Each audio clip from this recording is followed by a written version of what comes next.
this week, the Horus Heresy edition of Aeronautica Imperialis went up for pre-order. We finally got to see some of the contents from review copies that went out. For me, it's been a disappointment. The new book has rules for the game, rules for Astartes aircraft and Imperial Navy aircraft. I already have all of that. It's also got some cool Horus Heresy background, but that's about 16 pages, and I imagine a lot of it will be beautiful art. Like most existing players, I read Double Eagle and suddenly had a small collection of Aeronautica aircraft, mainly Imperial Navy and Tau. I already have everything I need to play, and these new releases don't really offer much. That's when I realised that these new releases weren't for me, they're for new players. Many of Games Workshop's games have book problems, and Aeronautica definitely is one of them. Unlike the other games, which just have way too many books, Aeronautica's issue is books going out of print. If you want to play Orcs, for example, you need to get the Rin's World book, which has been out of print for years. If you want to play the Imperial Navy, the stars of books like Double Eagle and the newly released Outgunned, which I'm currently enjoying, then you need both the Rin's and Taros campaign books, both currently out of print. This new release solves that. Now all the Imperial Navy rules are available, and as an added bonus, there's a great way to start out.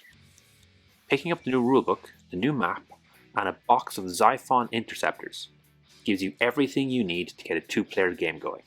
Now this is considerably more than you would have spent on a starter box for Aeronautica, but you would be upgrading the rulebook and the board anyway, because the ones in the starter boxes weren't great. The Xiphon box has 6 aircraft in it, so you can split them into 2 squadrons. The aircraft themselves are 24 points each, and you typically add an extra 2 points for the Hunter Killer missile upgrade.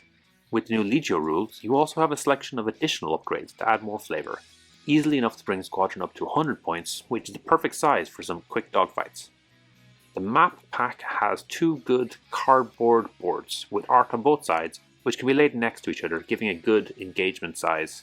There is a Mechanicum city or a trench on an ice world.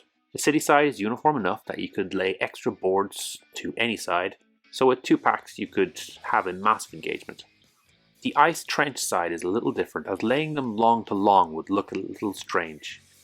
The short to short end makes a fantastic trench map though, and it's very tempting to pick up 2 of the pack, so you can do a trench run using the rolling engagement rules. With this you use 3 boards, so 2 map packs, with the trailing board lifted to make a new leading board, and any aircraft falling behind disengaging from the dogfight. The other release are the cards for €25 each, which I do recommend picking up. They aren't essential, but they do make things easier to track and improve the game experience. They also tend to go out of print quite quickly. Each faction have a range of options, but starting with them is relatively simple. As we've already mentioned for the Astartes, you go with the Xiphon first.